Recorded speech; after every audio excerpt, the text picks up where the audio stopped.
1492, the Incan Empire was the largest on earth. It beat China, India, what existed in Europe. It ran from what is now modern-day Ecuador to northern Chile, over 2,000 miles.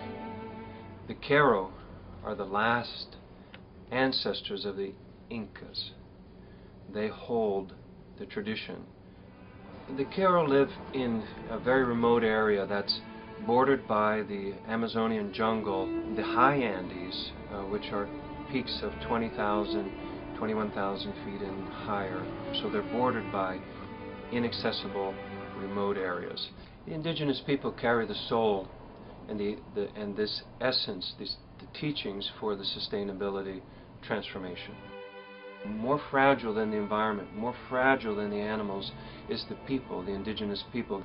The first to die from disease that they have no immunity to, and when they become transitional into the existing culture, they're the most marginalized, the most poverty-stricken, and the most disease-ridden. They have the shortest lifespan, and they lose everything, and eventually they're gone.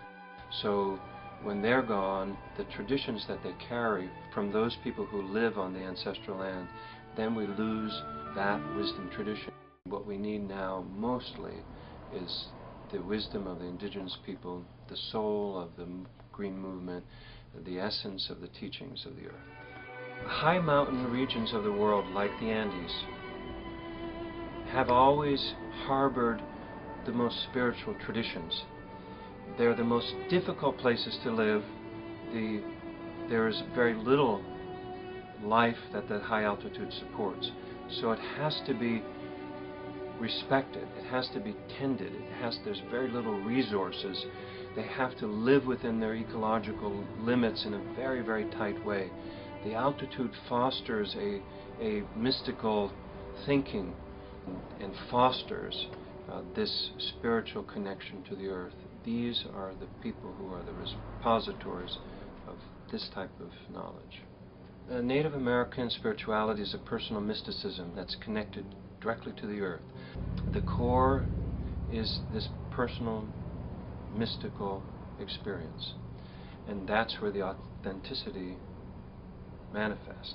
That's where the communication with nature, the ability to listen and to learn comes from, the ability for the heart opening. I call it earth-based, heart-centered. Earth-based wisdom, heart-centered spirituality, rooted in personal mysticism.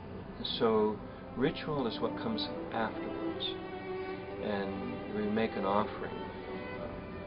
We make an offering from the heart. It comes from the heart. So in the Andes, they're people of the stones. It's very high, remote, very little vegetation in terms of trees. So they take the stone, we blow our breath into it, say, here is my life.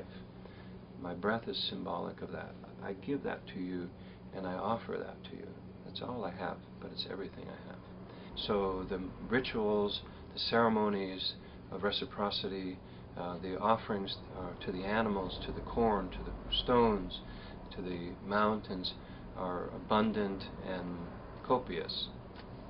This is about rediscovering the essence of what makes us human, what has allowed our ancestors to survive for thousands and thousands of years.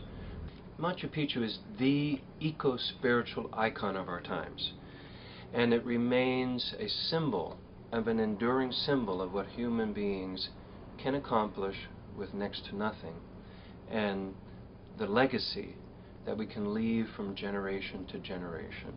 So as we move into this transitional times, into the sustainability movement, into the green economy, that we don't just push another agenda without a basis, without a root, without principles to guide us, without ethics based on what our ancestors knew to carry us into the future.